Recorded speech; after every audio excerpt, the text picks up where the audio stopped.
అదరగొట్టే కారం రంగు రుచి ఆచి కారం పొడి.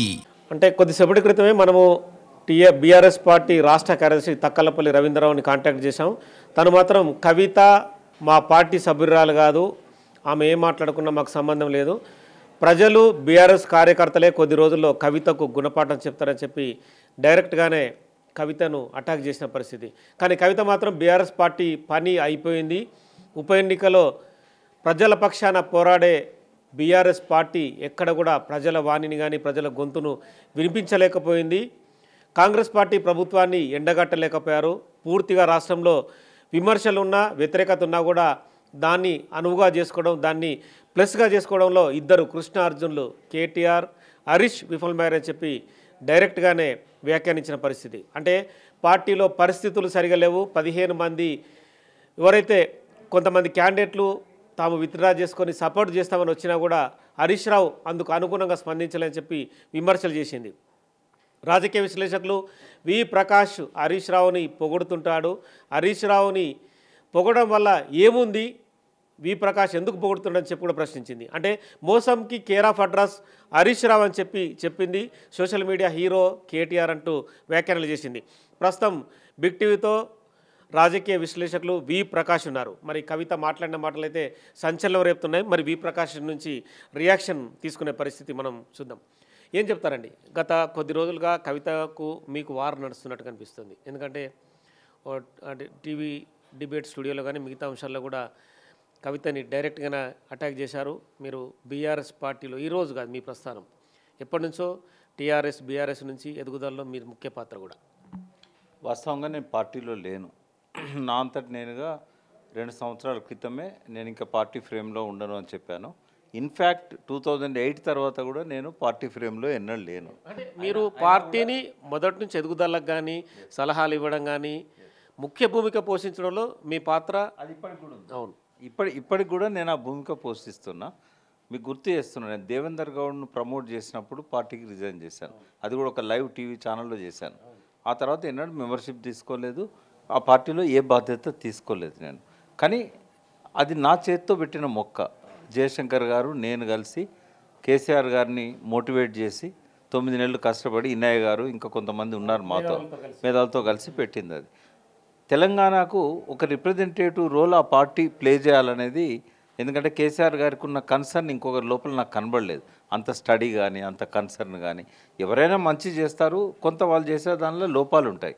కానీ అందరిలో కూడా నాకు కనిపించింది ఏంటంటే కేసీఆర్ ఈ ప్రాంతానికి ఆయన ప్రాణత్యాగం చేయడానికి కూడా సిద్ధపడ్డ వ్యక్తి కాబట్టి అతని చేతిలో బాగుంటుందనే ఉద్దేశంతో టీఆర్ఎస్ సపోర్ట్ చేయడం జరుగుతున్నది. ఎట్ ది సేమ్ టైం వాళ్ళకు అవసరమైనప్పుడు గైడెన్స్ కూడా నేను ఇస్తున్నా. కవితతో ఈ మనస్పర్ధలు వచ్చే ముందు రోజు వరకు కూడా నేను ఆమెకు కూడా గైడెన్స్ ఇచ్చేవాడిని. ఆమె నాకు దూరం కాదు, ఆ కుటుంబంలో ఆడబిడ్డలాగానే చూసాం, నేను ఆ కుటుంబంలో ఒక సభ్యునిలాగానే ఉన్నా. ఇప్పటికి కూడా ఆమె ప్రజల్లోకి వెళ్ళి పనిచేయడాన్ని నేను అభినందించాను.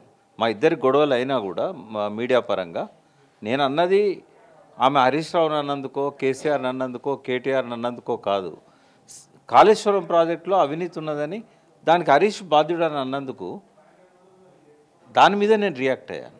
ఎందుకంటే హరీష్కు సంబంధం ఉన్నప్పుడు కేసీఆర్కు ఉండకుండా ఎట్లా పోద్ది? ఈ ప్రశ్న వస్తుందా రాదా?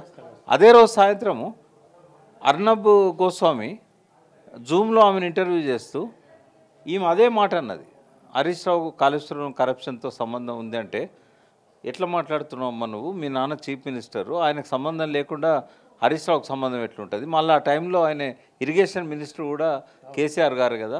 అప్పుడు మౌనమే ఆమె సమాధానం.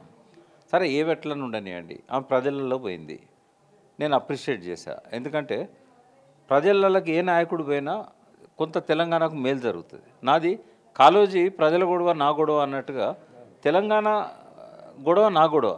రేవంత్ రెడ్డి ఏమైనా తెలంగాణకు మంచి చేసినప్పుడు తప్పకుండా అభినందిస్తా. ఆయన ఒక్కొక్కరికి ₹1 ఇచ్చి గౌరవించినప్పుడు అభినందించా. గంటా చక్రపాణి గారికి వీసీ ఇచ్చినప్పుడు అభినందించా. ఎందుకంటే మంచి నిర్ణయాలను తప్పకుండా మనం అభినందించాలి. తెలంగాణకు హాని చేసేటి ఏదైనా కూడా నేను వ్యతిరేకిస్తా. అది మీ వ్యక్తిగతం, నా వ్యక్తిగతం. నేను ఒక విశ్లేషకునిగా, నేను ప్రొఫెసర్ నాగేశ్వర్ లాగా అట్లా మాట్లాడే విశ్లేషకుని కాదు, నేను ఒక అగ్రెసివ్ అనలిస్ట్ని. కాబట్టి నేను తెలంగాణ ప్రజల కోసం కొంత ఓన్ చేసుకుంటా. అంటే నా అడ్వైజ్ ఏంటంటే వెంటనే హరీష్ గారికి ఫోన్ చేశా. కవిత గారు ఏంది నన్ను కలిపి తిడుతున్నది ఇట్లా అన్నది మీడియాలో, అసలు ఏం జరిగిందని అడిగా. అంటే ఒక్కరోజు ముందు వచ్చి వాళ్ళు ప్రచారం సమాప్తమయ్యే రోజు వచ్చి 1,50,00,000 ఇవ్వండి అని డిమాండ్ పెట్టారు 15 మంది వచ్చి. అభ్యర్థులు విడ్రా ఎక్కడ అయిన వాళ్ళు పోటీలో ఉన్నారు. అంటే మేము ప్రచారం చేయమని, ప్రచారం చేయడానికి ఆడ టైం లేదు, అదే రోజు వచ్చారట మీకు సపోర్ట్ చేస్తామని. తీస్తే వాళ్ళకు ఓట్లేదు, ఆ 15 మందికి ఓట్లేదు కాన్స్టిట్యున్సీలో. రెండోది వాళ్ళు ప్రభావితం చేయగలిగిన వ్యక్తులు కూడా ఎవరు లేరు. కాబట్టి మీరు ఏమైనా చేసుకోండి, డబ్బులు మేము ఇవ్వమని చెప్పాడు ఆయన. అంటే 1.5 crore 48 hours ముందు వచ్చి అడిగితే ఎవరిస్తారండి? అది దాన్ని తెలుసుకోవాల్సి ఉండే కవిత గారు. ఇప్పుడు సరే విమర్శలు వేరు, తెలుసుకొని మాట్లాడిందంటారా? అంటే విమర్శలు చేయాలనే ఎమోషనల్ అయింది. ఎందుకంటే వాళ్ళు వచ్చి మళ్ళీ చెప్పుకున్నారు ఆమెకి, మేము హరీష్ రావుకు హెల్ప్ చేస్తామంటే కూడా ఆయన హెల్ప్ తీసుకోలేదు అని చెప్పారు తప్ప డబ్బులు అడిగినామని చెప్పలేదు ఆమెకి. కనీసం ఎందుకు హరీష్ రావు ఎవరు చెప్పలేరు కదా, వాళ్ళు ఆమె కన్నా చెప్పుకోవాలి కదా. అయితే ఏదేమైనా కూడా ఆమె హరీష్ రావు గారిని అనుమానిస్తున్నది, అది ఆమె వ్యక్తిగతం. రాజకీయాల్లో నేనేం జోక్యం చేసుకోను, కానీ కలిపింది కదా ఇప్పుడు. ఆయన చెప్తే నేనేదో అన్నా అని అట్లేం లేదు. మీరు ప్రతిసారి కూడా హరీష్ రావుని హీరోగా భావిస్తున్నారు, హీరోగానే మీరు మోటివేట్ చేస్తున్నారని నా ఉద్దేశం. కవిత జాగృతి నడిపినప్పుడు నేను హీరోయిన్ చేశాను ఆమెను కూడా. ఆమె చాలా మంచి పని చేస్తుందని చెప్పాను. జయశంకర్ గారు కూడా ఆమెను అభినందించిన విషయాన్ని నా వ్యాసంలో రాశాను. ఆమె తండ్రితో గొడవ పడుతున్న సమయంలో పోయినాను, నేను ఆమె పిలిస్తే బ్రేక్ఫాస్ట్కి పోయినాను, మాట్లాడినాను. నేను అవన్నీ మీడియాలో చెప్పలేను, బట్ తన బాధ ఆవేదన అంతా కూడా ఆమె చెప్పింది నాతో. నేను దాన్ని అర్థం చేసుకున్నా. కొంత నిజమే ఉండొచ్చు ఆమె చెప్పిన దానిలో, కానీ ఏది ఏమైనా కూడా ఇంటర్నల్ విషయాలు. మొన్న ఇదంతా జరిగినాక కూడా తండ్రి చనిపోయినప్పుడు పోయి పరామర్శించింది కదా. మానవ సంబంధాలు వేరుగా ఉండాలి. ఆ విషయాన్ని కూడా ప్రస్తావించింది ఆమె. హరీష్ రావు తండ్రి చనిపోయారు, కానీ ఆ విషయాన్ని ప్రస్తావించుకుంటూ హరీష్ రావు ఇంట్లో ఉండి యాక్షన్ చేస్తున్నాడు అనేది ఆమె ఆరోపణ. అంటే మీన్స్ ఏంటంటే ఆ ఎలక్షన్లలో వీడియో కాన్ఫరెన్స్ నిర్వహిస్తున్నట్టు, టెలికాన్ఫరెన్స్ నిర్వహిస్తున్నట్టు షో చేశాడు. మోసానికి care of address Harish Rao అనేది ఆమె ఆరోపణ కాదు. వాస్తవం ఏంటంటే నేను కూడా ఆ టైంలో 3-4 సార్లు పోయినాను. ఆ రోజు చనిపోయిన రోజు వాస్తవంగా ఆ రోజు పొద్దున నన్ను బ్రేక్ఫాస్ట్ పిలిచాడు ఆయన. తీరా నేను పొద్దున రెడీ అవుతూ మెసేజ్ చూసేసరికి ఫాదర్ ఎక్స్పైర్డ్ అని పెట్టాడు. సో పోయినాను, ఆ రోజు కూడా ఉన్నాను. కేసీఆర్ గారు వచ్చే టైంకు నేను ఏదో ఛానల్ పోవాల్సి వచ్చింది. బట్ నేనేమంటున్నా అంటే మానవ సంబంధాలు వేరు, రాజకీయాలు వేరు. రాజకీయాలల్లో విమర్శలు ఎట్లుండాలంటే ముఖం చూసుకోకుండా ఉండకూడదు, సున్నితంగా ఉండాలి. మళ్ళీ కలిస్తే ముఖం చూడడానికి ఇబ్బంది పడే విధంగా ఉండకూడదు. కానీ ఆ పరిధి దాటినట్టు కనిపిస్తుంది. అందరు దాటుతున్నారు. నేను అనేది ఎవరికి కూడా ఆ ఓపిక లేదు. ఇప్పుడు రేవంత్ రెడ్డి కలిస్తే నేను హాయిగా ఆలింగనం చేసుకోగలుగుతా. విమర్శలే. పరిచయం అనేది పరిచయం ఉంటుంది కదా. మా పార్టీలో పనిచేశాడు కదా. నేను ఆ పార్టీకి జనరల్ సెక్రటరీ ఉన్నప్పుడు ఆయన అక్కడ జెడ్పీటీసీ టికెట్ కోసం ప్రయత్నం చేసి రాకపోతే రిజైన్ చేసి వెళ్ళిపోయాడు, ఇండిపెండెంట్గా గెలిచాడు. అంటే దేని దానికే ఉండాలి. ఇప్పుడు మా అమ్మాయి పెళ్లి చేసినప్పుడు చంద్రబాబు నాయుడు, రాజశేఖర్ దగ్గర నుంచి అందరూ కొంతమంది అభినందనలు పంపిళ్ళు, కొంతమంది పర్సనల్గా వచ్చిళ్ళు. ఎందుకు ఉండాలి మనకు? వ్యక్తిగతం అనేది ఎప్పుడు కూడా ఆ హద్దులు అనేటివి ఉండాలి మనకు. సరే, కవిత గారికి కూడా నా విజ్ఞప్తి ఏంటంటే, మీరు ప్రజల్లో పోయారు, మంచి పని చేస్తున్నారు, రేపు ప్రజాదరణ ఉందనుకుంటే మీరు పార్టీ పెట్టుకోవచ్చు. పార్టీ తరఫున మీరు ఒక విమర్శలు చేయొచ్చు. కన్స్ట్రక్టివ్ క్రిటిసిజం అనేది ఎవరి దగ్గర నుంచి అయినా ఎక్స్పెక్ట్ చేయొచ్చు. ఇప్పుడు పార్టీలోంచి బయటికి పోయిన తర్వాత ఈ పార్టీ బాగోగుల గురించి మీరు ఎందుకు సలహాలు ఇవ్వాలి? ఆ పార్టీ మీకు సంబంధం లేదు. ఇప్పుడు ఆ పార్టీతో ఆ పార్టీ ఏమైతే మీకెందుకు? పార్టీని నాశనం చేస్తున్నారనేది ఆరోపణ. వాళ్ళు ఉన్నప్పుడు చెప్తే అది బాగుంది. ఆమె రాసిన లెటరు, ఆ లెటర్లో లేవనెత్తిన అంశాలు అవన్నీ వాస్తవాలు. అవి నేను సపోర్ట్ చేస్తా. కవిత గారు ప్రజల్లో పోవడానికి సపోర్ట్ చేస్తా. ప్రజలలో డీప్గా ఉన్న ఇష్యూస్ను కూడా ఆమె లేవనెత్తుతున్నారు, వాటిని కూడా నేను సపోర్ట్ చేస్తా. కానీ ఒక పార్టీ పెడదామని ఒక నిర్ణయానికి వచ్చిన తర్వాత ఇంకో పార్టీని ఖతం చేద్దామనే దుర్బుద్ధి ఉండకూడదు. ఆమె వింటదా వినదా నాకు సంబంధం లేదు, చెప్పడం నా ధర్మం. ఒకవేళ కనుక అట్లా ఆమె ఇదే విమర్శలు కంటిన్యూ చేస్తే ఒక మేజర్ సెక్షన్ దూరం అవుతుంది ఆమెకి. అంటే నా ఆవేదన అంటుంది ఆమె, ఒక పార్టీ మా సారు స్థాపించిన పార్టీని మీరు నాశనం చేస్తున్నారు అనేది నా ఆవేదన అంటుంది ఆమె. దానికి ఏదో మోటు సామెత ఉన్నది, నేను దాన్ని ఇప్పుడు అది లేడీ కాబట్టి ఆమె తీర్మార్ మల్లన్న కదా, సందర్భం లేకుండా అంటే వివాదాస్పదమైనట్టు అవుతుంది. నేనేమంటున్నా అంటే ఎట్లాగా ఆమె వదిలిపెట్టిపోయింది కదా, ఇక పార్టీ ఏదైనా వాళ్ళు చూసుకుంటారు. దానిలో మళ్ళీ మీరు ఎందుకు జోక్యం చేసుకొని? ఆవేదన ఉంటే మీడియాలో చెప్పొద్దు. ఇప్పుడు ఆవేదనను మీరు తెలంగాణ ప్రజలకు సంబంధించిన ఆవేదన మీడియాలో చెప్పండి. ఆ పార్టీకి ఏమైనా సూచనలు ఇవ్వదలుచుకున్నా, సలహాలు ఇవ్వదలుచుకున్నా, అసంతృప్తిని మీరు చెప్పాలనుకున్నా మీ మదర్తో చెప్పండి. డైరెక్ట్గా కేసీఆర్ గారికి కమ్యూనికేట్ అవుతుంది. అందరు చుట్టాలే కదా. కేసీఆర్ హరీష్ రావు దూరం కాదు కదా, మేనత్త కొడుకు కదా హరీష్ రావు. చెప్పుకోవచ్చు కదా, పర్సనల్గా అడగవచ్చు కదా కారణం ఏంది అని. విమర్శలు వేరు, మీరు విమర్శ చేయండి, దాన్ని వాళ్ళు సమాధానం చెప్తారు. బట్ ఈ రకమైన పద్ధతిలో ఇక్కడ జూబ్లీస్ ఎన్నిక జరుగుతున్నప్పుడు ఫీల్డ్ మీద ఇక్కడ లేకపోయినా గ్రామాలలో తిరుగుతూ ఈ పార్టీకి వ్యతిరేకంగా విమర్శలు చేస్తూ ఉంది. అంటే మీరు డైరెక్ట్గా జూబ్లీస్ ఎన్నికతో సంబంధం లేదనుకుంటేనే ఆ కార్యక్రమాలు పెట్టుకోవడానికి ఇది ఆ సమయం. సరే పెట్టుకున్నారు. ఈ విమర్శలు డెఫినెట్గా బీఆర్ఎస్కు పడతాయి కదా, ఆ విమర్శలు బీఆర్ఎస్ మీద పడతాయి కదా. మరి తండ్రి క్షేమాన్ని కోరినప్పుడు ఆ పార్టీని వీళ్ళు దెబ్బతీస్తున్నారు అని ఆవేదన నీకు ఉన్నప్పుడు నువ్వు కూడా దెబ్బతీస్తున్నావు కదా అని నేనంట. ఈ సమయంలో కాదు కదా. సరే ఓటమికి చాలా కారణాలు ఉంటాయి, ఒక్క కారణమే ఉండదు. ఆమెన్నది వాస్తవం. హరీష్ రావు గారు ఆ 11 రోజుల్లో కూడా కొన్నిసార్లు ఆయన టెలికాన్ఫరెన్స్ నిర్వహించాడు, సమయం దొరికినప్పుడల్లా, విజిటర్స్ లేనప్పుడల్లా. కొన్నిసార్లు కేటీఆర్ గారు అక్కడికే పోయి అదొక వార్ రూమ్ లాగా వాళ్ళు పనిచేశారు. తప్పేమున్నది? ఇది ఏ టైంలో వచ్చింది ఎలక్షను? ఆయన ఫీల్డ్ మీద దిగిన తర్వాత వీళ్ళు వర్క్ డివిజన్ చేసుకున్న తర్వాత ఎలక్షను ప్రాసెస్ మధ్యలో ఇంకో 4 రోజులు పోలింగ్ అనగా వాళ్ళ ఫాదర్ది 11th డే అయింది. వాళ్ళ దాంట్లో 13 days దాకా చేస్తారు. ఇవన్నీ పోలింగ్ డేట్ సమీపించే సమయంలో ఆయన చనిపోయాడు. వదిలేస్తారా? మొత్తం అస్త్రసన్యాసం చేస్తారా? రిచువల్స్ ఉంటాయి, సాంప్రదాయాలు ఉంటాయి, రిచువల్స్ ఉంటాయి. ఇంట్లోకి వెళ్ళి బయటికి రాకూడదు. కాబట్టి ఏం చేయాలి? అప్పుడు ఇంటికి పిలిపించుకోవాలి. కేటీఆర్ ఎందుకు పోయిండు నా 4 సార్లు 5 సార్లు అంటే ఆ స్ట్రాటజీ. ఇప్పుడు ఎవరి బలాలు వాళ్ళకు ఉన్నాయండి. ఆమె అన్నట్టు నిజంగానే నేను కృష్ణార్జునులు అంట వాళ్ళను. నేను అంటున్నా కదా, టీఆర్ఎస్ పార్టీకి వాళ్ళిద్దరు కృష్ణార్జునులు. ఒకవేళ కనుక కేసీఆర్ బయటకు వచ్చి మొత్తం సారథ్యం తీసుకున్నాడు అనుకోండి, ఆయన కృష్ణుడు అవుతాడు, వీళ్ళు అర్జునుడు భీముడు అవుతారు. అయితే ఇప్పుడైతే కృష్ణార్జునులు వాళ్ళే నడుపుతున్నారు. ఈ టైంలో సరే ఆమె ఆవేదన ఏదైనా కావచ్చు, కానీ ఓటమికి అనేక కారణాలు ఉన్నాయండి. ఒక విషయంలో ఏంటంటే స్టేట్లో కాంగ్రెస్ పార్టీకి తీవ్ర వ్యతిరేకత ఉన్న ఈ టైంలో ప్రజల విశ్వసనీయతని, ప్రజల ఓటు బ్యాంకుని బీఆర్ఎస్ పార్టీకి ఎందుకు అనుకూలంగా మలుచుకోలేదు వీళ్ళిద్దరు అనేది ఆమెకు వచ్చాను. నేను మళ్ళీ చెప్తున్నా, యాంటీ ఇన్కంబెన్సీ చాలా ఉంది ప్రజల్లో, లేదని కాదు. బట్ అవసరాలు కూడా ఉన్నాయి. అవసరాలు డామినేట్ చేసినాయి, ఎందుకంటే అధికారంలో ఉంది. ఇప్పటికే జూబ్లీహిల్స్లో చాలా పనులు నడుస్తున్నాయి, ఇంకా నడవాల్సిన అవసరం ఉంది. ఆ పిల్లోడు యువకుడు, మంచి పేరుంది, ఒక ప్లస్ అయింది కాంగ్రెస్కి నవీన్కి ఇవ్వడం అనేది. ఒక కసి ఉంది, రేవంత్ రెడ్డిలో ఉన్న కసి నవీన్లో కనబడ్డది. బై హుక్ ఆర్ క్రూక్ నేను గెలవాల్సిందే అని. కాబట్టి ఈ ఎంతోమంది మేధావులను కూడా నేను అడిగా. కృష్ణకాంత్ పార్క్లో వాకింగ్ చేసే వాళ్ళని, రిటైర్డ్ ఆఫీసర్లను, మా దగ్గర పనిచేసిన రిటైర్డ్ ఇంజనీర్లను. అంటే మాకు బీఆర్ఎస్ చేయాలని ఉందండి, నెక్స్ట్ ఎలక్షన్లు వేస్తాము, ఇప్పుడు మాత్రం మేము ఈ పనులు కావాలి కదా, మాకు ఒకటి పనులు కావాలి, రెండవది ఈ అబ్బాయి 3 సార్లు పోటీ చేసి ఓడిపోయాడు, మంచి కుర్రోడు, మాకు చెప్పు చేతల్లో ఉంటాడు, ఏమైనా పనులు చేయించుకుంటాం.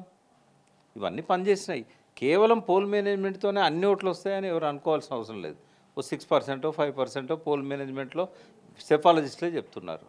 మరి మిగిలిన 5-6% అయితే అధికారంలో ఉంది అనేది ఒకటి, నవీన్ మీద ఉన్న సింపతి ఒకటి, ఇవన్నీ పనిచేస్తాయా? పనిచేయవా? పనిచేస్తాయి. ఇవన్నీ మాట్లాడకుండా మీరిద్దరు చేయబట్టే ఓడిపోయింది అని అంటే అది అనాలిసిస్ కరెక్ట్ అవుతుందా? కాదు కదా. ఏం ఆధారంతో చెప్తున్నారు? ఇప్పుడు వీళ్ళిద్దరిలో కూడా ఎవరికి టాలెంట్ వాళ్ళకు ఉందండి. ఇప్పుడు అర్బన్లో కేటీఆర్ గారికి కొంత ఆకర్షణ ఉంది. ఐటీ, మున్సిపల్ అడ్మినిస్ట్రేషన్, ఇండస్ట్రీస్, ఈ 3 ఆయనే హ్యాండిల్ చేశాడు 10 ఏళ్ళు కూడా. దానివల్ల ఆయనకు ఫాలోవర్స్ ఎక్కువ ఉన్నారు, ఫ్లైఓవర్స్ ఎక్కువ కట్టాడు, ఇవన్నీ చేశాడు. స్ట్రాటజిక్ నాలా development programme, strategic road development programme అని చెప్తున్నాడు. ఇదే జూబ్లీహిల్స్లో నేను 5,500 crores పెట్టాను అన్నాడు. ఇవన్నీ ఉంటాయి కదా. ఆయనకుండే టాలెంట్ అది. హరీష్ రావుకు ఉండే టాలెంట్ ఏంటంటే అద్భుతంగా గ్రౌండ్ వర్క్ చేస్తాడు. పోల్ మేనేజ్మెంట్లో కొంత వెనుకబడ్డది బీఆర్ఎస్ అనేది అందరూ ఒప్పుకోవాల్సిందే, వాళ్ళతో సహా. అది దానికి కారణం ఏంటి అంటే హరీష్ రావు గారు గ్రౌండ్లో లేకపోవడం. అది అందరికంటే ఎక్కువ కవిత గారికి తెలుసు, ఎందుకంటే ఆయన ఎంత బాగా గ్రౌండ్లో పోల్ మేనేజ్మెంట్ చేస్తాడనేది ఆమె ప్రత్యక్షంగా చూశారు. ఇప్పుడు ఆమె అట్లంటలేదు. హరీష్ రావు ఇంటి దొంగ అంటుంది, హరీష్ రావు చీటర్ షూటర్ అంటుంది, ట్రబుల్ షూటర్ ఉన్న పేరుని కాస్త ఇట్లా అంటుంది. తన అన్ననేమో సోషల్ మీడియా హీరో తప్పితే ఏమీ లేదు, జీరో, బీఆర్ఎస్ పార్టీ చచ్చిపోయిందన్న వ్యాఖ్యానాలే. అంటే మీకు ఓవరాల్గా మీరు కూడా విని ఉంటారు అవి. అంటే ఆక్రోశము, కోపము, తనను బహిష్కరించారనే ఒక కోపము, ఆ కోపం నేపథ్యంలో ఆమె నోరు జారుతున్నారు. మేము అర్థం చేసుకుంటాం. ఇది జనరల్గా ఎవరికైనా అంటే ఇటువంటి పరిస్థితి ప్రపంచ రాజకీయాలలో ఏ బిడ్డకు రాలేదు. కన్న తండ్రి చేతిలో పార్టీ నుంచి బహిష్కరణకు గురి కావడం అనేది. మీరు చెక్ చేసి చెప్పండి నాకు, ప్రపంచంలో ఎవరికన్నా వచ్చిందా ఇది రాజకీయాలకు సంబంధించి? మరి దానికి కవిత బాధ్యత ఎక్కువ ఉందా, కేసీఆర్ గారిది బాధ్యత ఎక్కువ ఉందా అనేది ఆ పార్టీ ఆలోచించుకుంటుంది. బట్ నాకు అనిపించింది ఏంటంటే అది చాలా బాధాకరమైన సన్నివేశం. ఎక్కడో ఒకడ పట్టువిడుపులు ఉండాల్సి ఉండే, కొద్దిగా ఇటైనా అటైనా. అయితే కేసీఆర్ గారు చాలా ఒప్పుక పెట్టాడు. బట్ ఎప్పుడైతే కాళేశ్వరం, హరీష్ రావు కామెంట్ మొదలైందో డెలిబరేట్గా చేస్తుంది ఆమె అనేది అర్థమైంది ఆయనకు. దాని వెనకాల నేపథ్యం ఏంది మనకు తెలియదు. సరే, ఏది ఏమైనా కూడా ఆమె చేసే పనుల వల్ల రేవంత్ రెడ్డి ప్రయోజనాలు నెరవేరుతున్నాయి. ఎందుకంటే రేవంత్ రెడ్డి టార్గెట్ బీఆర్ఎస్. ఆ బీఆర్ఎస్ని దెబ్బతీయడంలో ఈమె కామెంట్స్ అనేవి కాంగ్రెస్కు కలిసి వస్తున్నాయి. కాబట్టి నేనేమంటా అంటే, నిజంగానే మీ తండ్రి మీద ప్రేమ ఉంటే ఇవాళ ఆయన అనారోగ్యంతో బాధపడుతున్నాడు, ఒక బిడ్డగా ఆయనకు సేవ చేయి. జనంలో పోయినావు కదా, వచ్చిన తర్వాత ఓ 10 రోజులు ఇంటికి పోయి ఆయనకు సేవ చేయి. ఆయనకు మనోనిబ్బరాన్ని కలిగించు. మనస్తాపానికి బదులు రాజకీయాలు వేరు, వ్యక్తిగత సంబంధాలు వేరు. ఎంత ఏమైనా కూడా బిడ్డ కాదని అంటాడా? ఆయన ముందు చీదరించుకున్న తర్వాత దగ్గర కావచ్చు కదా. తండ్రికి బిడ్డల మధ్య సంబంధం పోతుందా? అది చేయాలి. రెండవది, పార్టీని ఒకవేళ నువ్వు ఆరోగ్యంగా ఉండాలి పార్టీ అనుకుంటే, హరీష్ రావు దెబ్బతీస్తున్నాడా, కేటీఆర్ దెబ్బతీస్తున్నాడా అనేది పక్కకు పెడితే, మీ మాటల వల్ల పార్టీకి నష్టం కలుగుతున్నది. అది ఎలక్షన్ టైం కావచ్చు, వేరే టైం కావచ్చు. అది చెవిలో చెప్పాలి. నీకు పార్టీ పట్ల మేలు కోరేదానివి అయితే చెవిలో చెప్పాలి. పార్టీని బొందబెట్టేదానివి అయితే మైక్లో చెప్పు. ప్రజలు అట్లనే రిసీవ్ చేసుకుంటారు. కాబట్టి ఆమె కూడా ఒక ఫైర్ బ్రాండ్, ఒక మొండి మనిషి, పట్టుదల, కసి అన్నీ ఉన్నాయి. ఒక ప్రాపర్ రోడ్ మ్యాప్ పెట్టుకొని పోవాలి. ఆ పార్టీ పెడుతుందా లేకుంటే జాగృతిని సోషల్ ఆర్గనైజేషన్ ఉంచుతుందా అనేది ఆమె ఇష్టం. బట్ ప్రజల కోసం పనిచేసే ఏ కార్యక్రమాన్నైనా కాళోజీ గారు అంటారు, అన్యాయానికి వ్యతిరేకంగా పోరాడే ఎవడైనా నాకు ఆరాధ్యుడే అంటాడు. వాడు నక్సలైట్ కానీ, వాడు కమ్యూనిస్ట్ కానీ, వాడు కాంగ్రెస్ కానీ. అట్లనే ప్రజల కోసం పనిచేసే వాళ్ళు ఎవరైనా కూడా నేను అభినందిస్తా, అభిమానిస్తా. కానీ ఈ న్యూసెన్స్ ఉండకూడదు. ఇది ఆమెకు నేను చెప్పదలిగిన విషయం. ఈ ఓటమి వల్ల వేలాది మంది కార్యకర్తలు తను సంప్రదిస్తున్నారు. పార్టీ అంటే మీ వైపు వస్తామనేది ఆమెతో చెప్తున్నారు. కానీ ఇప్పుడు నేను అందుకు సిద్ధంగా లేననేది ఆమె కామెంట్. సరే, ఇప్పుడు కాకపోయినా ఎప్పుడో ఒకసారి ఆమె పార్టీ పెడుతుంది. అందులో ఎవరికి అనుమానం అక్కర్లేదు. ఆ పార్టీ పెడుతుంది. ఆమె డ్రీమ్ ఉంది, ఆమె సీఎం కావాలని. ఆ డ్రీమ్ కోసం ఆమె ప్రయాణం చేస్తుంది. తప్పేం లేదు. ఇప్పుడు ఒక్క కుటుంబంలో విడిపోయి 3 పార్టీలో ఉన్న వాళ్ళు ఉన్నారు. చెన్నమనేని రాజేశ్వరరావు గారు ఒక పార్టీ ఉన్నారు కదా, విద్యాసాగరరావు గారు ఒక పార్టీ, వాళ్ళ ఇంకో బ్రదర్ ఒక పార్టీ. దాన్ని ఎవరు తప్పు పట్టారు. కానీ ఆమె రోడ్ మ్యాప్ ఏందో, ఆమె భవితవ్యం ఏందో ఆమె నిర్ణయించుకోవాలి. ప్రజలు ఆదరిస్తే ఆమె ముఖ్యమంత్రి కావచ్చు, ఎవరికి అభ్యంతరం ఉంటుంది. కానీ ఒక స్పష్టమైన రాజకీయ విధానంతో పోవాలి. ఈ ఎట్లాగూ పార్టీ నుంచి బహిష్కరించబడ్డది. సరే, ఈ కోపము, ఈ ప్రేమ ఇవన్నీ పక్కకు పెట్టి తన రాజకీయాల మీద తను ఫోకస్ చేసుకుంటే బాగుంటుంది. వి ప్రకాష్ని టార్గెట్ చేయడం అంటే హరీష్ రావుని మీరు పొగడం అనేది ఒక ఇష్యూ కావచ్చు. గతంలో కూడా పెళ్లి ప్రస్తావన తీసుకురావడం కావచ్చు. కవితతో మీరేమన్నా మాట్లాడే పరిస్థితి?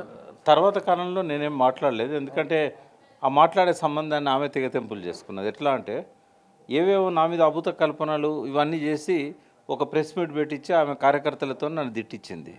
దానికి కూడా నేనేం పట్టించుకోలేదు, నేను ఇగ్నోర్ చేశాను. ఎందుకంటే కొత్త ఆరోపణలు ఏం లేవు ఆమె చేసిన, ఎప్పుడో దశాబ్దాల నుంచి ఉన్న ఆరోపణలే, అందరికీ తెలుసు వాటి గురించి. మళ్ళీ నేను దాని మీద మళ్ళీ నేనేదో మాట్లాడి దాన్ని పెంచాలని నేను అనుకోలేదు. ఒకటి.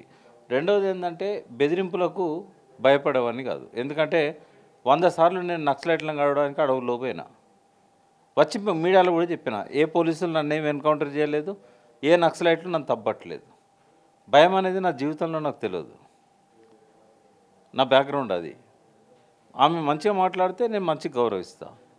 ఆమె నన్ను టార్గెట్ చేస్తే నేను దాని మీద కామెంట్ చేస్తాను. అయితే ఒక్కటేంటంటే హరీష్ రావుకు నాకున్న సంబంధం ఏంది? నేను విషయానికి వచ్చి నేను మళ్ళీ చెప్తున్నా, హరీష్ రావు లేకుండా తెలంగాణ రాష్ట్ర సమితి ఏర్పడలేదు. వ్యూహకర్తగా, నాయకునిగా మరెవ్వరికీ అందనంత ఎత్తులో కేసీఆర్ ఉన్నారు. కానీ కృష్ణుడు కౌరవులను తుదమెట్టించాలంటే ఆయన చేతికి ఒక అర్జునుడు కావాలి. ఆ అర్జునుడే హరీష్. అప్పుడు వీళ్ళు లేరు ఇక్కడ. ఆ తర్వాత ఒక 5-6 సంవత్సరాల తర్వాత వచ్చారు. ఆమెకేం తెలుసు హరీష్ ఏం చేశాడు పార్టీ నడపడానికి? ఒక్క రోజు గడిచేది కాదు హరీష్ లేకపోతే.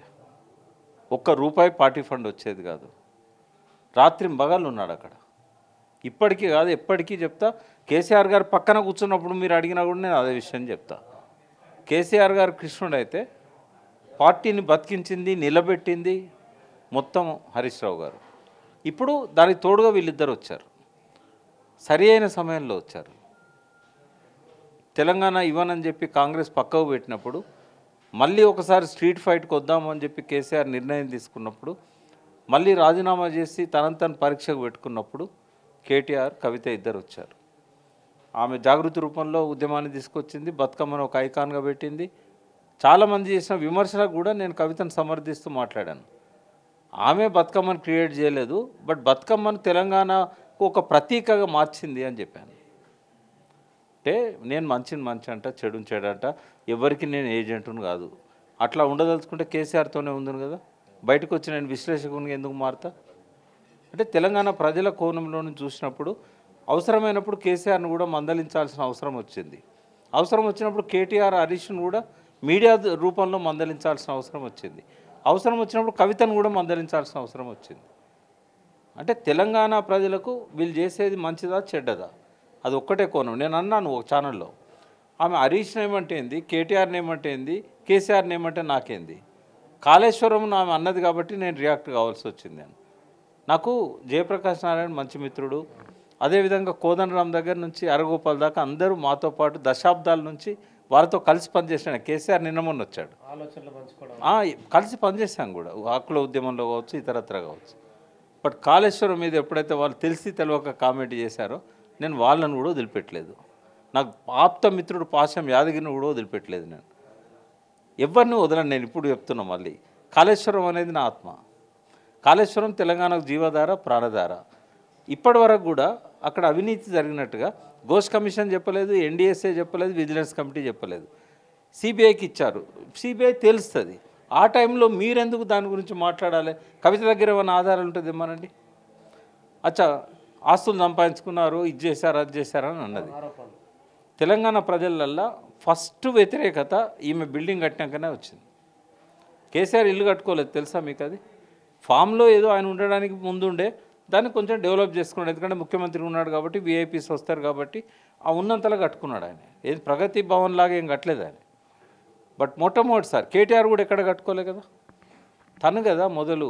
బంజారా హిల్స్లో నడిగడ్డన అంత పెద్ద ఇల్లు కట్టి ప్రజల కళ్ళల్లో పడ్డది ఆమె కదా. ఎప్పుడైనా కూడా డబ్బు ఉండొచ్చు నీకు వ్యాపారాల్లో, నేను అవినీతి పాల్పడి సంపాదించింది లేకపోతే లిక్కర్ దందాల సంపాదించిందని నేను అంటలేను. నీకు లక్ష్మీ డీలర్షిప్ ఉండే, కాస్మెటిక్స్ డీలర్షిప్ ఉండే, మీ ఆయనకు సర్వీస్ అపార్ట్మెంట్స్ ఉండే, ఆయనకు ఆస్తులు ఉన్నాయి, అమెరికాను తీసుకున్న డబ్బులు ఉన్నాయి, మీరు కట్టుకున్నారు. కానీ రాజకీయాల్లో ఉన్నప్పుడు మీరు ఇట్లాంటివి చేస్తే ఏమైందంటే తప్పకుండా ప్రజల కళ్ళల్లో పడతారు. అది సగం కారణమైంది బీఆర్ఎస్ ఓటమికి. ఆస్తులు సంపాదించుకున్నారనే నింద ఫస్ట్ ఆమె దగ్గర నుంచి వచ్చింది. ఎవరికి ఫామ్ హౌస్ ఉందనేది ఎవరు వాళ్ళ ఫామ్ హౌస్ ఎక్కడుందో ఇప్పటికి నాకు తెలియదు. హరీష్ రావు ఫామ్ హౌస్ పోలేదు, కవిత ఫామ్ హౌస్ పోలేదు, కేటీఆర్ గారు ఫామ్ హౌస్ అని చెప్పబడ్డ దానికి కూడా నేను పోలేదు ఇప్పటిదాకా. కేసీఆర్ ఫామ్ హౌస్ కూడా జీవితంలో 2 సార్లే పోయినా. ఒకసారి ఆయన బర్త్డే విషయం చెప్పడానికి పోయినా, ఓడిపోయిన తర్వాత ఒకసారి చెప్పిన. ఫామ్ హౌస్ పాతది ఉన్నప్పుడు ఒకసారి పోయినా. నాకేమీ ఇవన్నీ ఇంట్రెస్ట్లు ఉండవు, నాకేం ఫామ్ హౌజులు లేవు. నా 1 కోటి పైన అప్పు ఉన్నది బ్యాంకులో. కావాలంటే ఎవరైనా ఇంట్రెస్ట్ ఉంటే నేను ఆ బ్యాంక్ కాగితాలు పంపిస్తా. ప్రతి నెల నాకు జీవన్మరణ సమస్య అవుతుంది ఈ కట్టడానికి. దాని 1,89,000 కట్టాలి యాక్సిస్ బ్యాంకులో ప్రతి నెల. ఎవరు ఏమన్నా అనుకోని, ప్రజల కోసం నిలబడాలని నేను డిసిషన్ తీసుకున్నా. ప్రజలకు కవిత చేసేది మంచిదైతే ఆమెను అభినందిస్తా. ప్రజలకు కేసీఆర్ చేసేది, హరీష్ రావు చేసేది తప్పు అయితే వాళ్ళను కూడా నిలదీస్తా. నాది కాళోజీ అంశం, నా జయశంకర్ బాట, వాళ్ళిద్దరు నాకు ఆరాధ్యులు. నన్ను ప్రభావితం చేసిన దానిలో డెఫినెట్గా కేసీఆర్ అన్నాడు. కానీ ఇంకా కేసీఆర్ రాజకీయాల్లో ఉన్నాడు. రాజకీయాల్లో ఉన్నప్పుడు కాళోజీ జయశంకర్ బాటలో నడవాలి.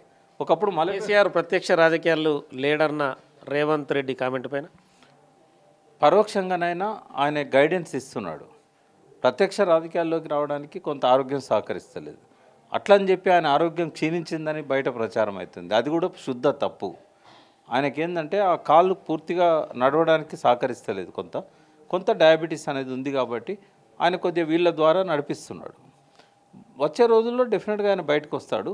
ఆయన వెనకాల ఉన్నా కూడా మొత్తం ప్రత్యక్ష రాజకీయం కాకపోయినా పరోక్షంగా గైడెన్స్ ఇస్తున్నది కేసీఆర్ చెప్పకుండా వీళ్ళు ఏం చేయరు. కేసీఆర్ చెప్పింది వీళ్ళేది కాదన్నారు. కాబట్టి ఇప్పటికీ వ్యూహకర్త ఆయనే. ఎన్నికల ప్రచారంలో కూడా అనుసరించాల్సిన ఎత్తుగడలను అన్ని విషయాలను కూడా ఆయనే గైడ్ చేశాడు. కాబట్టి రాజకీయాల్లో లేడు అనడం కరెక్ట్ కాదు. ఇప్పుడు వెనకాల గైడెన్స్ ఇస్తున్నాడు ఆయన. ముందుకొచ్చే రోజులు త్వరలో వస్తాయి. డెఫినెట్గా రాబోయే రోజుల్లో కేసీఆర్ గారు చాలా కీలక పాత్ర, ముఖ్యమైన పాత్ర నిర్వహిస్తారు. బట్ ఆయన అనారోగ్యంగా ఉన్నప్పుడు మానసికంగా ఇంకా బాధ పెడుతున్న సమస్య కవిత. కనీసం ఆయన ఆరోగ్యాన్ని దృష్టిలో పెట్టుకొని, కేసీఆర్ లేకుండా వాళ్ళు లేరు, ఆయన ఆరోగ్యాన్ని దృష్టిలో పెట్టుకొని ఆమె ఆవేదన ఏదైనా ఉంటే వాళ్ళ మదర్ దగ్గర వ్యక్తం చేయొచ్చు. మీడియా దగ్గర వద్దని చెప్తున్నాను నేను, ఒక వెల్ విషర్గా చెప్తున్నాను. ఈ వైషమ్యాలు, వైరుధ్యాలు, ఈ గొడవలు, కొట్లాటలు, ఒకరిపైన విమర్శనాస్త్రాలు భవిష్యత్తు బీఆర్ఎస్ పార్టీని ఎలా చూడొచ్చు? అంటే హద్దులు దాటుతున్న పరిస్థితి కనబడ్డది. అది ఎవరికి వాళ్ళు సంయమనంతో ఉండాలి, వెనక్కి తీసుకోవాలి. అంటే ఇంట్లో సమస్యలు పెద్దగా ప్రభావితం చేయవు. కొంతకాలం తర్వాత జీర్ణమవుతాయి. ఇప్పుడు ఎలక్షన్ ముందు ఇది గొడవ అయితే కొంత ఇంపాక్ట్ ఉండేదేమో. ఇప్పుడు ఎలక్షన్స్ ఇప్పుడు ఏం లేవు కదా, 3 ఏళ్ళ తర్వాత ఉన్నాయి. కాబట్టి అప్పటి వరకు అంత సమసిపోతుంది. ఒకవేళ ఆమె పార్టీ పెట్టదలుచుకుంటే ప్రజలు కూడా దాన్ని వెల్కమ్ చేస్తారు. ఎందుకంటే ఆమెకు ఒక స్పష్టమైన లక్ష్యము, స్పష్టమైన రోడ్ మ్యాప్ ఉంటుంది. 3 పార్టీల బదులు 4 పార్టీలు అవుతాయి. పరగబడేది ఏముంటుంది? అది కొంత కాంగ్రెస్ కలిసి వస్తుంది. ఎందుకంటే యాంటీ ఇన్కంబెన్సీ అనేది డివైడ్ అయిపోతుంది. ఎన్ని పార్టీలు ఎక్కువైతే రేవంత్ రెడ్డి గారి కాంగ్రెస్ పార్టీకి అంత మేలు. అది ఏదైనా జరగవచ్చు. బట్ ఏదేమైనా ఆమెకున్న స్వేచ్ఛను ఎవ్వరు కాదన్నారు. ఆమె ఇంటికి పోవచ్చు, రావచ్చు, ఫాదర్తో మంచిగా ఉంటూ కూడా వేరే పార్టీ పెట్టుకొని రాజకీయం చేసుకోవచ్చు. రాజకీయాలు వేరు, మానవ సంబంధాలు వేరు. అందులో తండ్రి బిడ్డ అనే సంబంధం చాలా బలమైనది. దానికి ఏ రకంగా కూడా విఘాతం కలిగించకుండా ఆమె ప్రవర్తన, ఆమె ఆలోచనలు, ఆమె మాట్లాడేది ఉండాల్సిన అవసరం ఉంటుందని ఆ కుటుంబానికి ఒక వెల్విషర్గా, ఆమెకు కూడా ఒక వెల్విషర్గా, ఆమె నన్ను తిట్టినా కూడా నేను పెద్దగా పట్టించుకోను. బట్ ఆమెకు ఒక వెల్విషర్గా నేను ఈ సలహా ఇస్తున్నాను. వి ప్రకాష్ నవీన్ యాదవ్ని గెలిపిన ఎట్లా చూస్తాడు? నేను డెఫినెట్గా వెల్కమ్ చేస్తాను. ఎందుకంటే ఎన్ని అవకతవకలన్నా, ఎన్ని అవంతరాలన్నా కూడా ఆ పిల్లోళ్ళలో ఒక కసి ఉంది, ఓ పట్టుదల ఉంది. ఎలక్షన్లో కొత్తగా ఏం జరగలేదు కదా, అనధికలో జరిగింది, కొద్దిగా ఎక్కువ జరిగింది ఇక్కడ. డెఫినెట్గా ఆయనకు మంచి భవిష్యత్తు ఉంది. ఆ కుటుంబం అంటే నాకు బాగా అనుబంధం ఉన్న కుటుంబం అది. నేను ఎప్పుడూ ఆ కుటుంబాన్ని తప్పుపడుతూ ఎక్కడ నేను అనుచితమైన వ్యాఖ్యలు కూడా చేయలేదు. ఆ పిల్లోడికి మంచి పేరుంది, ఒక ప్యాషన్ ఉంది. వాళ్ళ తండ్రి ఎప్పుడో రౌడీ షీటర్ అని, ఇప్పుడేం రౌడీ షీటర్ లేదు. అప్పుడు కూడా తెలంగాణలో ఒక శ్రీశైలం యాదవ్ కాదు, ఎవరు ప్రభుత్వాలకు వ్యతిరేకంగా వ్యవహరిస్తే వాళ్ళని రౌడీ షీటర్లో ముద్రేసి ఓ షీట్ ఓపెన్ చేసేవాళ్ళు. చంద్రబాబు నాయుడు పీరియడ్లో, రాజశేఖర రెడ్డి పీరియడ్లో ఆయన హైదరాబాద్ బహిష్కరణ చేశాడు. కానీ ఆయన నాకు 40 ఏళ్ళ నుంచి తెలుసు. ఆయన ముళ్ళుతో తీయాలనే తత్వం, ఎవరైనా వచ్చి నా భూమిని ఎవడన్నా కబ్జా పెడతాడంటే వాడిని తన్ని అందులోకెళ్ళి వెళ్ళగొట్టే రకం. ఆయన రౌడీ అని నేనైతే అనుకోవట్లేదు. ఆ కుటుంబంలో ఒక తీరని కళ, ఒక ప్రజాప్రతినిధి కావాలనేది. మొట్టమొదటిసారి ఆ కుటుంబానికి రాజకీయంగా బీఫామ్ ఇచ్చింది నేను. కేసీఆర్ దగ్గర తీసుకెళ్ళి ఆయనకు, ఆయన భార్యకు, శ్రీశైలం యాదవ్ భార్యకు 2002 మున్సిపల్ ఎలక్షన్స్లో నేను సుదర్శన్ రావుతో పాటు హైదరాబాద్ ఇన్ఛార్జిగా ఉన్న పార్టీ తరఫున కార్పొరేటర్ టికెట్లు ఇచ్చి కేసీఆర్ని తీసుకొచ్చి జీబులో ఎక్కి ఆయనే, నేను, వాళ్ళిద్దరు ప్రచారం చేశాం ఆ ఏరియా అంతా. నాకు రైమంద్ నగర్తో 47 ఏళ్ళ అనుబంధం. శ్రీశైలం కంటే నేను పెద్ద వయసులో 3-4 ఏళ్ళు. అయితే ఆ కుటుంబం అంటే గౌరవం ఉంది, సాన్నిహిత్యం ఉన్నది. నవీన్ నన్ను అంకుల్ అంటాడు, అన్న అని శ్రీశైలం పిలుస్తాడు. వీళ్ళు రౌడీ షీటర్ అన్నప్పుడు కూడా అట్లా అనకూడదని చెప్పి నేను మందలిచ్చాను. ఎందుకంటే మన ఎలక్షన్ల కోసం మనం నిజంగానే ఆయన ఏంటంటే ఎవ్వరు వచ్చి ఏ సమస్య చెప్పినా కూడా ఆయన దాన్ని పరిష్కరించడానికి ప్రయత్నం చేస్తాడు. డబ్బు లేదనుకున్నాడు డబ్బులు ఇస్తాడు, పెళ్ళిళ్ళకి కష్టమవుతుంది అనుకున్నాడు డబ్బులు ఇస్తాడు, చావులకు హెల్ప్ చేస్తాడు. ఎవరన్నా వచ్చి దౌర్జన్యం చేస్తున్నా అంటే ఎదురు తిరుగుతాడు. అటువంటి రౌడీ ముద్ర వాళ్ళు వేసినంత మాత్రాన రౌడీ షీటర్ అవుతాడా? సరే నేను అన్న మాటలు పార్టీకి కొంచెం బాధ కలిగిస్తే కావచ్చు బీఆర్ఎస్కి, బట్ అది కూడా మైనస్ అయింది. అంటే అవసరం కదా ఏ పార్టీ అది కూడా మైనస్ అయింది. కొంచెం దూకుడు తగ్గించుకోవాలి. ఇప్పుడే ఎమ్మెల్యే అయ్యింది కదా, నేను జూబ్లీస్లో ఎవరిని అడుగుపెట్టనియా, నేను ఇట్లాంటి మాటలు కొన్ని మాట్లాడాడు. అది ఆయనకు సరైంది కాదు. ఇలా అక్కడ అన్ని ఎలక్షన్ ఎమోషన్లు ఉంటాయి కదా, ఎలక్షన్ ఎమోషన్లో కూడా అభ్యర్థి ఎప్పుడు కూడా సంయమనం పాటించాలి. కాబట్టి అదొక్కటి కొంచెం నచ్చలేదు నాకు. నవీన్కు నేను చెప్తాను, అందరిలాగా కాకుండా ఒక ఆదర్శమైన యువకుడిగా ఆయనకు అవకాశం వచ్చింది కాబట్టి ఒక ఆదర్శవంతమైన రాజకీయాల మార్గదర్శకత్వంలో పోవాల్సిన అవసరం ఉంటుంది. ఆయన డెఫినెట్గా ఫ్యూచర్ ఉంది, కసి ఉంది. కానీ ఇప్పుడు ఆయన ప్రామిస్ చేసిన పనులన్నీ కూడా జూబ్లీహిల్స్ నియోజకవర్గంలో ప్రజలందరికీ కూడా చేయాల్సిన అవసరం ఉంది. వాళ్ళ కుటుంబంతో రేవంత్ రెడ్డి గారికి ఉన్న సంబంధాన్ని, సాన్నిహిత్యాన్ని ఉపయోగించుకొని ఎలక్షన్ ప్రామిసెస్ అన్ని ఫుల్ఫిల్ చేయాలి. Thank you. సో మొత్తానికైతే కవిత సంయమనం పాటించాలని చెప్పి వి ప్రకాష్ చెప్తున్నారు. ఎందుకంటే రాజకీయంగా బీఆర్ఎస్ పార్టీ అంటే మొదట టీఆర్ఎస్ అవన్నీ అక్కడ కుటుంబ ఇష్యూస్ కావచ్చు, ఉద్యమం కావచ్చు, ఆ పార్టీ స్థాపించిన విధానం కావచ్చు, అన్నీ తెలుసు కాబట్టి ఖచ్చితంగా పరిష్కరించుకోవాల్సిన అవసరం ఉందంటున్నారు. కొత్తగా గెలుపొందిన నవీన్ యాదవ్ కూడా ఖచ్చితంగా జూబ్లీహిల్స్ ప్రజల కోసం ముందుకెళ్ళాలి, దూకుడు తగ్గించుకోవాలి అని చెప్పి సలహాలు అయితే ఇస్తున్నారు. ఖచ్చితంగా బీఆర్ఎస్ పార్టీలో ఈ లుకలుకలు మంచివి కావనేది కూడా వి ప్రకాష్ అభిప్రాయం.